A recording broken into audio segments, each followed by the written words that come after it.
کریں گے تو یہ گھر جنت بن جائے. وہ کیسے؟ تو عورت اگر اسلام والی ہوگی تو ایک عورت کا واقعہ سناتا ہوں، اس میں ایمان تازہ ہوگا. ایک عورت تھی جس کا بیٹا فوت ہو گیا، انتقال ہو گیا.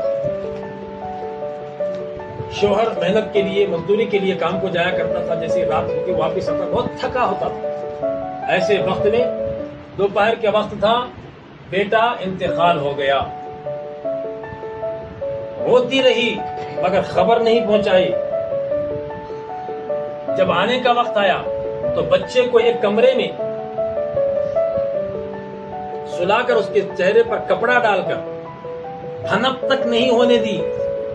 وہ مرد جیسے گھر میں داخل ہوا تو جس طرح اس نے کمبل میں پانی لے کر، جس طرح ہاتھ منہ دھونے کے لیے پانی لے کر کھڑتی تھی، اسی طرح کھڑی رہی. ہاتھ منہ دھونے کے بعد پھر فوراً تولیہ دے دی. پہنچنے کے بعد دستر لگا دی. دستر کے لیے کھانا وغیرہ سب جما دیا. کھانے کے لیے سکون سے بٹھا کر کھانا کھلا دیا. پھر کھانا کھلانے کے بعد بستر ڈال دیا اور کہا کہ تم میرا خیال کرتے ہو. پوچھا کیا میری تمہیں ضرورت ہے؟ تو کہا نہیں، میں تھکا ہوا ہوں، میں سو جانا چاہتا ہوں. بستر پر بغل میں اپنے بازو میں سو جاتی. اب کہتی ہے عورت ہو کیسی ہے، اب کہتی ہے کہ میں تم سے ایک سوال کر سکتی ہوں؟ تو پوچھو کیا سوال ہے؟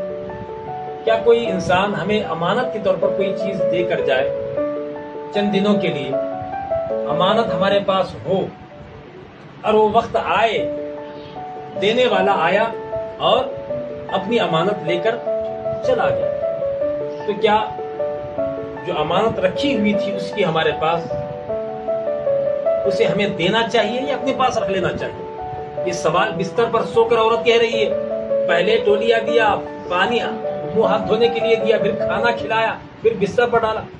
ذری بھی بات پر یہ خیال تک آنے نہیں دیا. ایسی خدمت کی. بستر پر جا کر پھر اچھے انداز میں، پیارے انداز میں، میٹھے انداز میں سوال کے بہانے سے پوچھ رہی ہے، سمجھا رہی ہے اپنے شوہر کو. میرا شوہر تھکا ہارا گھر کو آیا ہے، اس کو آتے ہی ایسی بات سناؤں گی تو بڑا پریشان ہو جائے گا، اس کو معلوم ہے. اسی لیے اپنے شوہر کا خیال کرتے ہوئے باتوں میں آ کر کہا کہ امانت اگر کوئی دے جائے، وہ امانت اسے واپس کرنی ہے کہ نہیں کرنی؟ تو اس نے کہا کہ ہاں، کیوں نہیں کرنی، اس کی امانت اس کی تھی، اس کو واپس دینا ہے. اگر نہ دیں گے تو کیا ہوگا؟ تو کہا امانت میں خیانت کرنا ہے بہت بڑا گناہ ہے، اسی لیے امانت میں کوئی خیانت نہ کرے، اس کا مال اسے دے دیا جائے.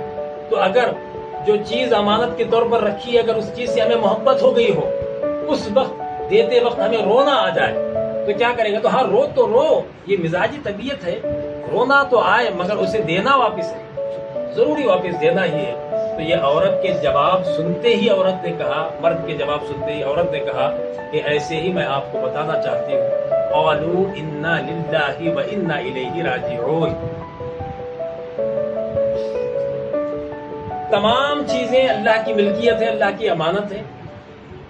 آج تمہارا اور میرا بیٹا انتقال ہو گیا ہے. اللہ یہ ساری باتیں بتانے کے بعد، بیوی شوہر کا ذہن بنانے کے بعد یہ آیت کریمہ پڑھ کر بتاتی ہے کہ اللہ کی امانت بیٹے کی شکل میں ہمارے پاس تھی.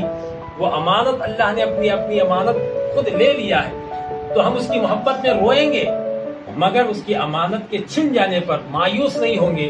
کوئی ایسے نازیبا الفاظ اپنی زبان سے نہیں نکالیں گے جس سے اللہ تعالیٰ ناراض ہو جاتا ہے. اسی لیے یہ بات کا ماحول بنانے کے بعد بیوی نے اپنے شوہر سے کہا. آج یہ رویہ اگر ہماری گھر کی عورتیں اختیار کر لیں گی، شوہر گھر میں آتے ہی